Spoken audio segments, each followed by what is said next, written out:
Takulandirani ku AMTV Malawi kuchimake kwa nkhani zenizeni. Ngati nkhani imeneyo kuno kulibe, dziwani kuti nkhani imeneyo ndi yabodza. Kuyenda pamene paja kuoloka kupita ku Tanzania. Mwayi wache eti sanapite, ndinapita ku office ya immigration kukatenga chilolezo. Ndiye kuti takafika kuja, tinangoenda pano ndi apo takumana nawo Tanzania. Simama, unaenda wapi? Unataka nini hapa Tanzania?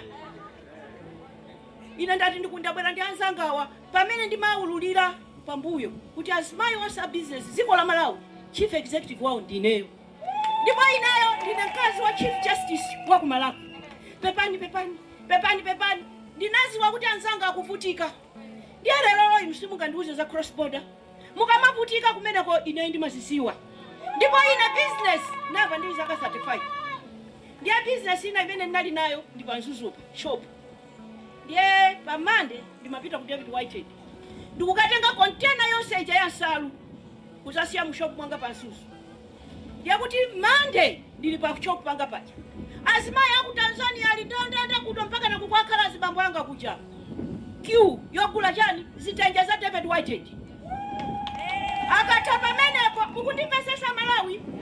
Zimene zachitika ku Malawi za malonza. Akatapa menepo akulowa PTC akugula sugar ndi sopo ifa ku Tanzania kunalibe. Ndikunama. Kodi lero zitenja tugula kuti? Lero salu tukugula kuti? Chati luma ndi chani ya Malawi mafumu chati luma ndi chani? What happened? What happened my fellow Malawians? Kuti ifeyo mama kwera tasika anzatu aja across the bridge. Middle income nation.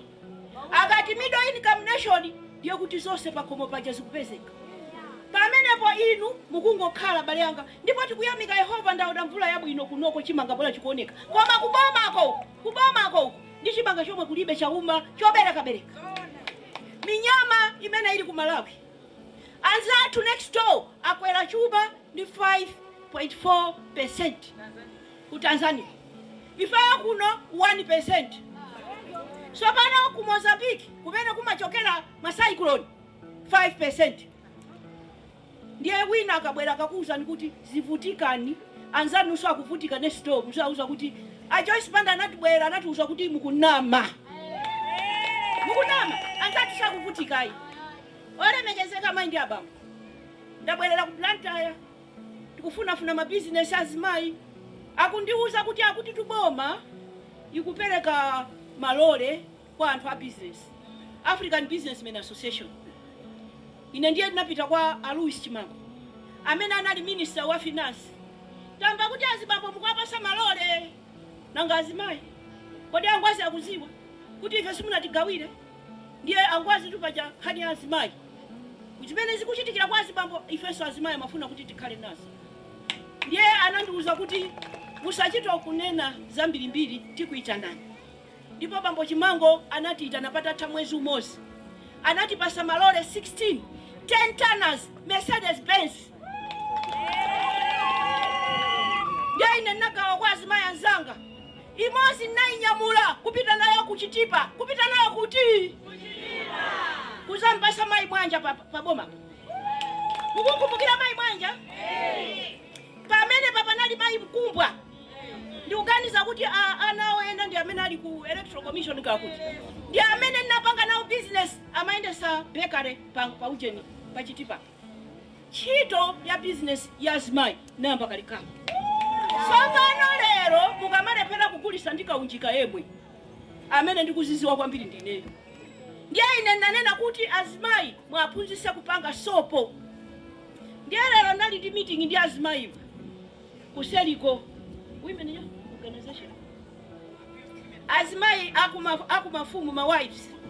Ndinauza kuti ndikutumiza timu kunoko azathandize kuphunzitsa sopo. Ndi sopo yemwe musamagule mu shop. Ife ukuku kwinaku tikuphunzitsa sopo. Somana kunkhatabe ndiye anaphunzitsa kuphika mafuta anteza cooking oil. Chifukwa Azimai akulephera kugula ndi mafuta omweyo. Ndiye sopano akuti muzika amaphika kaya amasinja kaya chiponde. Ndiye amaphika ndiye amanena kuti uzingotakasa mpaka na mafuta aoneke.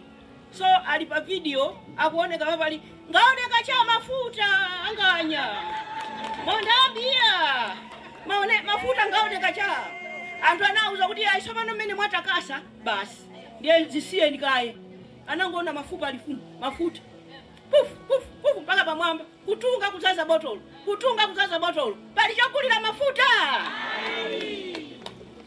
Ndinapita kupangochi ndi azimayi ndati taphunzitsani azimayi wakupanga safu ochapira apanga safu uja azimayi akuti ife sitikukhulupirira kuti ndi safu uyuyu atikatengeni basi thovu tuchi thovu.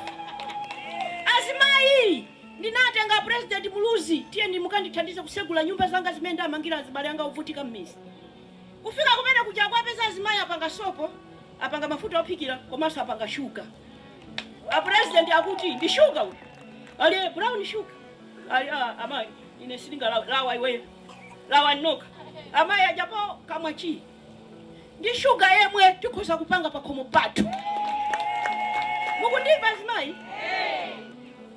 Ine ndingokuwuzani kuti akakufusani kuti kodi chumachi iyeyo amati chaonongeka ndi chani. Ndiyosavuta kuyikamba kwake. Ndichita simplify. The reason why we are here. The reason why my neighbors athu atipitirira. Ino azimayi amene mmapanga again. Zolowa ndizotuluka. Zichuluke ziti. Zichuluke zolowa eti. Zotuluka zichepeti. Ndiyeso pano ife kuno. Zimene timagulisa kunja exports. Zimene zimatibweresera ndalama zolowa 1 billion kwacha. $1 billion. Zimene timagula kunja magali moto zichani kulowesa muno kutenga ndalama zathu kutulusa zotuluka $3.2 billion. Ikugwira? Ukakhala kuti ukupanga geni ndiye kuti waduka ndikunama. Ikakhala geni ndiye kuti waduka. Olemekezeka maindi abambo. Ndiye ine ndabwera. Chimene ndikufuna ine ndichakuti mukamachoka pano akakufusani kuti amati chani ameneyo mwauze kuti akuti chitukuko chimene anayamba kuno ndi afumu akameme amayi Banda afuna kupitiriza ndipo kupitiriza kwake sadikiraso za chisankhozo ya amayi Banda afuna kumanga nyumba ndiye wina akafusa kuti amati chani muzena kuti amati tiziti kuti bye mauzu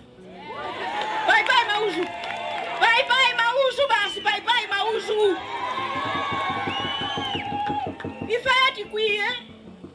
Ifeti kwiye.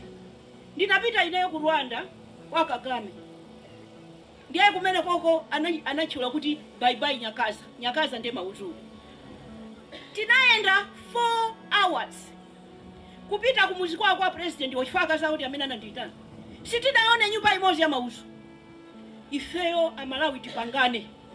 Kuti chipangwa chogona ifeyo mauzu chiteretu. Maka nyumba za mafumu.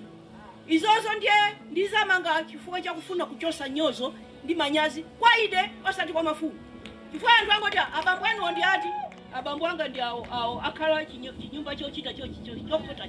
Ndi abambo anga amene afumu ndani? Afumu akameme. Ndiye ine ndiye ndizinyada kuti ali ndi abambo aje afumu akameme pamene fumu yanga sina isamali. Ndiye kuti ndine sogoleri. Asibale anga wina afune asafune munazoona kale chito zanga chifukwa pamene ndinkalowa president tinalipo mwepa koma akabwera kanopo akatipoti nanga siti kulowa no ulendo wanyuwani kodi Joyce Banda yamati azapanga chani ndi zinthu zitatu top of my list. Choyambirira pa list yanga ndikudyesa ubongo, chachiwiri ndikudyesa kamwa, chachitatu ndikulimbikisa thupiri. Akamabwera anthu achamuziyamvesera ma agenda chifukwa amene anenera bambo munthali olo sindimamvya kwambiri icho ni chinenerocho koma ndamva zichamatizi chakuti ena abwera ndi ukali ndiye ukamamvesera akamayankhula achoke basi achoke walepera achoke basi walepera iyayi tisanene zawo mundiuze inu mutandipangira chani pa moyo wanga. Number 1 kudyesa ubongo, number 2 kudyesa kamwali, number 3 kulimbikisa thupiri. What am I talking about? Number 1 maphunziro education. Mtundu wosaphunzira ndi mtundu wosokonekera. Ndiye chifukwa chache ino azimayi ndikukunyadirani mamafumukazi zimene mukupanga. Chifukwa mtundu uliwonse uziyesesa ana achapita ku school. Ana athu ambiri sakupita ku school sikuti ndi opusa yani. Koma kusowa pogwira. Kusowa mafizi. Ana sakupita ku secondary. Ana sakupita ku college. Ineyo ndi amene amandilembera makalata amayi mwana wanga amayi mwana wanga ine ndimangotenga chaka chino chokha ndalipirira ana secondary 1000 aku university 1300. Komanso ndatumiza ana 31 ku America kukapanga masters degrees. Chaka chino yawina akabwera akazati tisapanga maphunziro pamwamba kuti munapangapo kuti Joyce Banda kuti akupanga kale. Olemekezeka maindi abambo. Tisanamizane bwapa. Kampeni ya chaka chino isakhale yandiza uza kuti unapangapo mbali iti zimene ukunena. Ifeyo tibwere tipemphe mavoti kwa inu ndiponso mwa ulemu. Ine kudabwa ena akamaenda apa. Wina afuna asafune ife tiwina basi. Ndipo wina afuna asafune inu mutivotera basi. Zimatero? Voti ili ndi ndani? Voti ili ndi ndani? Ndiye ine ngati ndikukupempha ni voti ndiye ndikuza kuti ufune usafune. Undivote. Ndiye mwanu. Kwaona kupusa anthu osauka. Kwaona kupusa anthu akumuzi. Koma mphamvu zili ndi inu makolo anga. Chaka chinocho muonese mphamvu zanu azimayi anzanga. Chaka chache ndi chino. Musalepera kugulisa ndi pero yomwe ndi mapero yomwe. Kulepera kugulisa mapero ineyo ndi amene ndikaitanisa mapero. Munthu unena kwati wakunkhata bebe. Watu ndikuzomba koma sopano chikaya ndi pankhata. Pamene paja bambwana ndi mashopu. Amandisisira container ichi. Ya mapero ichi anzanga ndikumabwera kuzatenga. Lero anzanga akulephera kugula pero yediyeni. Akuti yafika 1 million chakuti. Zomwezo. Ndiye sopano makolo azimayi anzanga amagulisa mapero kulipira school. Azimayi anzanga amagulisa mapero kudyesa makopo. Ipo atu ndiye timaenda ndi mapero azimayi. Ukamva kuti lero sika uli kwakuti ndiye kuti mwanyamuka lero. Mukagonera komweko kuti mawa mukasegule pero. Eti ndiye bambo wina wache sika wapena pache pa njira yaku Lilongwe.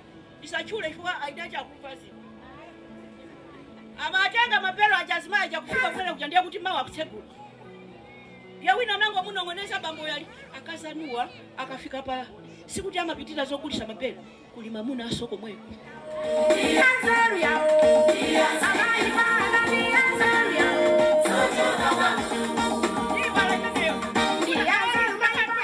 Nifuna ndigawane na wazanga wazimena naona zatu.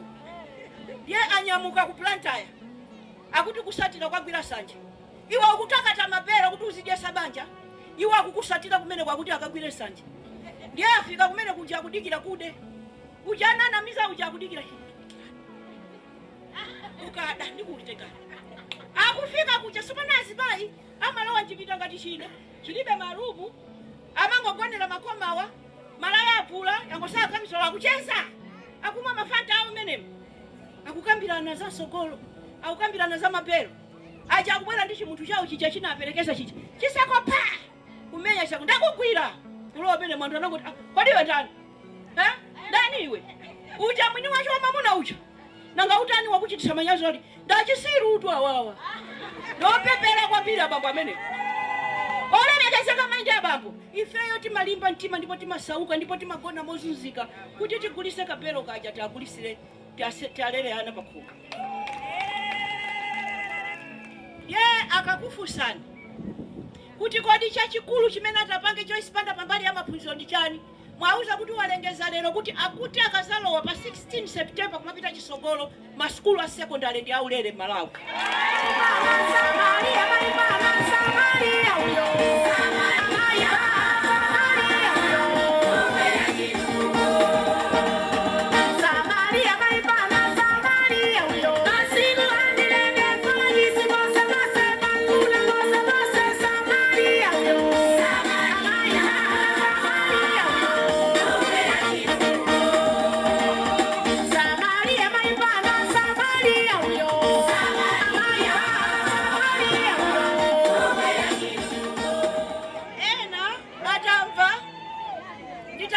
kuti ana Malawi sazalipira so school ya secondary.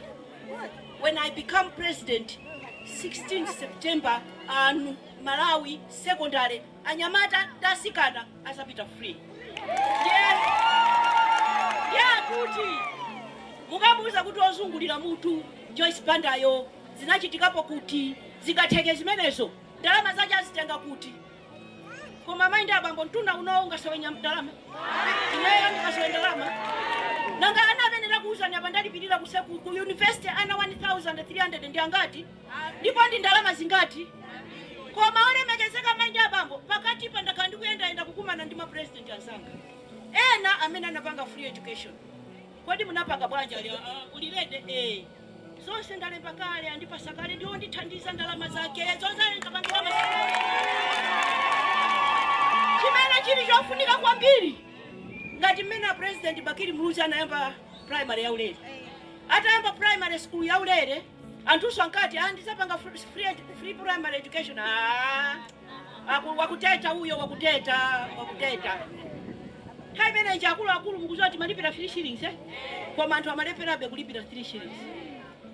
Lero timalipira primary timalipira chimozimozi 10 years from now when I'm no longer here muzanena kuti Joyce Banda anatiuza kuti school secondary ikhala ya ulere inathekadi.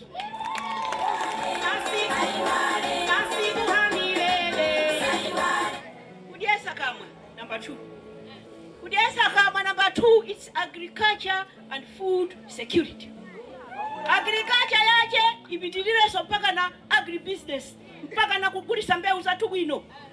Naga munthu amene amatha kukangana ndi azungu kuti abale anga mwapasa mitengo ya bwino ngati ya fodya mene ndachitira ndi president ndiye kunoko. Koma chachikulu kwambiri chakuti ndizochitisa manyazi zoti ziko tizikhala lopanda ndi chakudya chomwe. Sapano olemekezeka maindi ababa chumachi kuti uchizungunuze uchitembenuze uziwaneso ndi anthu mabungu a World Bank ndi IMF. Ineyo nali mozi wa 4 ministers Kudogondwe achaponda alipenga ndi ine kwaperekeza president Bingwa Mthalika pamene akapita ku World Bank ukanena zokuti ine kwathu ndipereka makuponi anthu azigula fetereza 500 kwacha mukumbukira anakangana nawo anthu aja sokona ine ngati nduna ya nyuwani koma ndiye ndi dolo muthu big koma you know what amayankhula ndi anzache Chito anagwira Kongo. He was there at the World Bank. His office inali down the corridor. Yaine pamene ndinazati ndalowa president chuma cha sakazika tinali panopo kunali mafuta kunali mankhwala magesi analiko chakudya chinalipo ndinanyamuka napita ku America kukaonana ndi wa mkulu wa IMF Christina Lagarde mwai wachi analizanga ndikufuna kuti ndikuuza nikuti zijane na bambo Mutali network sabwerekana umakhala nayo yako network anthu amene kwaziwa iwe kuti ukati choncho pepe ye wina wacha amati Joyce Banda amangoti akakhalakhala azungu andiuza ndi azungu amene munaonera Zodiac program leo anandifusa zose siyakuti mangomvera za azungu ndati kodi iwe umandiona ine ngati mwana azunguwo amamva zonena za ineyo. Right now as I'm speaking to you kunja kuideyo ndimachita advice ma president ndiye kuti ideyo ngati ine ndafika kuti ndimachita advice ma president achizungu ndiye kuti iwo amamvera za ndani siza ine sina advice iwo samamvera za ine sindi kunena kuti ine kumvera azungu yayi koma kuti ngati tikufuna skulu za ulere ndiye kuti oyankhula nawo ndili nawo kale nditapita kujaku chuma chichachita sakazika anandiuza Christina Lagarde aligwese kwacha ndati ndigwese kwacha inali titamva kale kuno kuti kwacha isagwe zinali zitafuta kale kuno mademo mukumbukira aja mpaka na anthu anaombera futi anayathupa nzuzupa 21 ndiye ine maonena kuti ndigwese kwacha mandiopya ndikagwesa kwacha zindisokonekera ndiye ine nati kuti ndikagwesa kwacha mundipase ndalama kuti anthu aja ndikakagwesa kwacha ndizikanyengerera ndizikapasa mbuzi chimanga nyemba chani ng'ombe asakamve kupweteka kugwesa kwacha zinthu ndikatha kusisa mitengo chifukwa mziko mwalo wa ndalama ndi anandiuza kuti azimenezo timapanga sifi amapanga ndi ku World Bank iko kungoloka nsewu chifukwa mabuilding ali pafupi. Pamene ndikabwera kuno nditagwesa kwacha komanso nditatenga $50 million. Mukumvesa Malawi? Ukamango igwesa kwacha ija ndiye imangoterereka ndiye zijanena zicha kuti sopo wafika pachani kale 1000, sugar wafika pachani 4000, chifukwa ikungogwa imafunika ukatero ndiye upeze ndalama ulowese mmenemo kuti imeneja uigwire ingoima. Pamene anthu amati Joyce Banda wanuyo siwagwesa kwacha palife sitikuziwa agwesa kuti inu munaziwa kuti naigwesa ine naikubuduza atu bwinobwino koma inachidilwa recover bwinobwino mwasangasanga chifukwa there was injection of $50 million.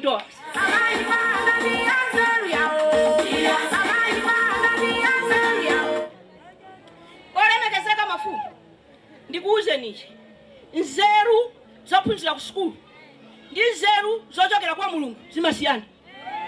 Ine ndimauza my husband is a fine lawyer and a judge, Chief Justice Malawi and Swaziland. Ndiye ndimauza kuti komatu mafumu acha ena olo sana pangi koma akaweruza milandu amakuposa ninuyo bwanji zimateka bwanji nzeru zochokera kuti Mulungu akamasoja kuti iwe ukhala fumu amayika muchani. Mukumbuka Solomon ujanapempha chani akuti twanali ophunzira kwambiri nzeru zache zimene ankafuna ndi wisdom. Ndiye ineyo chuma ichi ndinachipeza chili ngati apa ndinachitembenuza mwasangasanga before people realized we were back 100 days tinachita celebrate kuti zinthu zatheka. Chachitatu ndiye kuti kulima chakudya chokwanira kolima chakuti chachiwiri kulima chakudya chokwaniraku ndiye kuti mafetereza angongole sindi kudena ndiza ndinapanga kale banja lilandire mabagi awiri akakolola ndi abweze. Sindi kufuna kukuna mizani kuno za fetereza wa 4000. We must not come to the village kumauza anthu zinthu zosisiri realistic. Zimene ndikunena apa zokongoza mabagi awiri ndazipanga chaka chatha chomwechi kukasungu. Anthu amalandira mabagi awiri koma kuli chimanga. Ndinapita kumpeza wina wachikolola chimanga chachuluka kuposa kanyumba kake ndiye wangochigonera panja pacha kuti nyumba musindilowamo andibera chani chimanga. Ndiye ine nangoti chituzi kete ndikuwatumizira president. Ndati ndizotani izi kumalawi kuno ndizotani izi olemekezeka maindi ababu kudesa kamwayi koma kuti tidiyese kamwayi tikhale ndizoyikamo kuti chimanga chetu zikolola chokwanira komanso tizilima mbewu zokulisa kunja. Ndiye ndimapereka chisanzo cha sabola amayi bwale talongosolani nkani ya sabola chifukwa kama inena ndekha ndikukhala ngati ndikuzikanda pasana iti koma sabola ndi osavuta azimayi anzanga muli apa mukoza kulima sabola chisanzo chache ndi apongozawa amayi mwali alongosolani zikomo kwambiri mphamvu sabola timangofesa ngati mmene timafesera foja ndi apongozi anga ndinene mwachidule ndinene za apongozi anga ali ndi zaka 87 ndiye iwo wanangoti iwo wadzala ma hectares ako 5 bwanji undigayireko ndizazale mu khola la ng'ombezo tinali tachosamo because bambo anamwalira ndi akukhala okha anangomuwazawaza mmene muchamo 2021 kufika lero sabola uja akadakolola omwe uja chifukwa choti muli manyowa zimakula kufika mpaka msinkhu wawo ndiye amazichecha zikafika November ija December ndikumaphukaso mwati panopo ayamba kale kuyanika chaka chatha mnatuluka mabagi 22 mabagi aja 50 kg ndipo thumba limodzi poti ndi sabola amapepukira limakwana 22 kg mabagi aja 22 thumba limodzi likakwana 22 kg amayi amatigula Dr. Joyce Banda 7000 kwa chapakilo mwati 22 kg times 7000 imakhala 140 chakuti 1000 pa mabagi 22 apongozi anga anapeza 2,600,000 chakuti mphamvu ndipo ndalama zimene zijata zipata mmene timakapatsa anadabo ndalama zachoka kuti inu ndalama zonse ndiye ndipanga nazo chani mwati anakazika kwathu kumudziko kwa Chitipa kupereka ku banking konde 2 million anthu amphamvu ngati mmene tikuonekera achitsikana kumakongozana ndalama zimenezi 600 okuyika pa nchekapa ndikumadya moyo wabwino ndiye sabola ndi ndalama ine ndi galimoto yanga yolembedwa mama wani chandabwera nayo ya black 12 million ndinatenga ya Sabora kuombola galimoto custom duty. Ndiye Sabora ndi tiru zikomo kwambiri.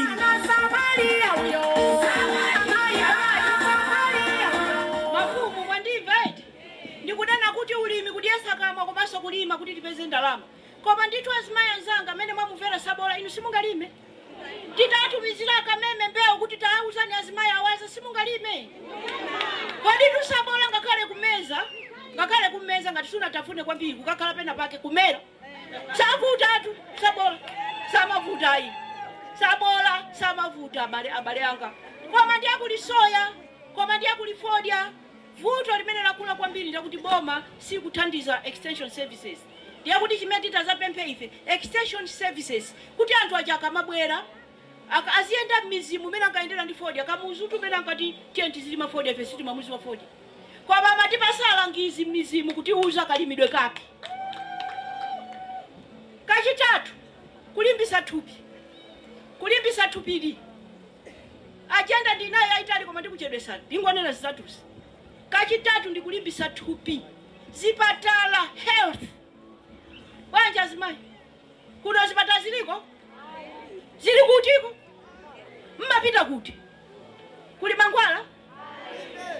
Kuli Mankhwala? Sopano ndiye mukuoneka nthanzi bwanji. Chifukwa kwina kudya kuli mavuto azaoneni. Kugona kuchipatala anthu amati akakhala adimiti kuchipatala amapasidwa ndi nsima yokuti adye. Koma masiku ano ukalowa chipatala kungokhala and yet ukapita mchipatala kokupasa Mankhwala makuuza kuti utanika panopo zopereka zakudya kuchipatala kulibe. Azimayi 12 akalowa kwabereka akulowa ako 6 akutuluka 6 ena afera koma. Ana akungolakatika.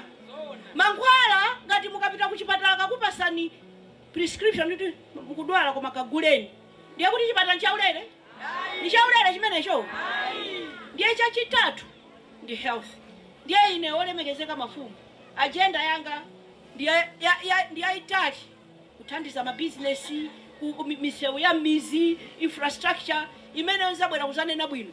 Chifukwa iyi misewu iyi ngati undaenda kuzafika kuno. Simungatukuke pa malonda ayi. Kulephera kutenga mbewu kupita nazo kuboma kuja. Misewu yokubuduka. Naka gali motokaje kongokhala ngati uje ni better than walking. Sunga oloke iyi matope mene timalowa lero. Olemekezeka mind abambo. Infrastructure, magesi, migodi tizabwera kuzakamba sikulira agenda imene. Koma ndimangofuna kuti pano mumve zitatu zimenezo kuti Joyce Banda nabwera. Akuti secondary school izakaya ulere. Ana tu ku university azalandira maloni. Koma kuma university azamanga ma hostel. Koma iye azambisa basare imene ali nayo kale yolipirira ana maphunziro a college aulere. Koma ndisapitiriza kutumiza ana kunja. Inu achinyamata nthawi yanu yakwana. Ineyo ndi amene ndayamba kabaza. Mukuziwa? Mukuziwa kuti kabaza namba ndine? Inu anyamata mukuziwa simukuziwa? Mukuziwa simukuziwa? Nthawi imeneyo njinga timapereka zaulere. Ine ndipo ndikoza kupangaso. Koma ndikufuna kuti akabaza mufike poendesa mataxi aendese mabasi. Koma nkhani yaikulu yati ndikusireni pano imene ndi makamba zulo ndi anzanga. Ndi antchito zokagwira kunja. Ine ana 2013 ndinapeza mwayi woti anthu apite ku Korea akagwire ntchito. Kenaka undiona ma condition kumvera ndati ana athu akapita Korea akavutika. Ndiye napita ku Dubai, napita ku Kuwait. Ana athu amene anapita nthawi imene wali konkobe. Amene anapita 2012 ali konkobe. Amanga nyumba mizimu. Akuthandiza makolo mizimu. Zana ali kunali zoti anthu asipita ku Israeli. Kaya anapita ndi angati. Ena onsewa anatenga katapila chani sanapite mpaka lero. Aja anapita aja kumene kuja kwa kumba batata anathawa zichitoso. Ndiye kuti what I'm saying poganizira kuti atumizana athu timafunika kuyang'anisisa kumene atakakhale safe and protected. Ndikugwira ntchito zotamandika, ndikukalandira ndalama zoyenerera. Anthu okakulemba ntchito kumeneko ine ndinawo ma meeting pompani. Kani achipatala ija ndikubweresa chani ma mobile clinic. Chifukwa zoti muchoke pano mukafike kuboma sizoona. Ndienda pangana kale ndiena amandiuza kuti tingobweresa tu pano ndati ai koma ndikalowa pamuzikati pamene tikuyankhulirapo patayima kliniki amene muli ndi matenda kungopita kukalandira mankhwala. Mulungu akudaliseni nonse ziko. Osayiwala kupanga subscribe ku channel ya AMTV Malawi.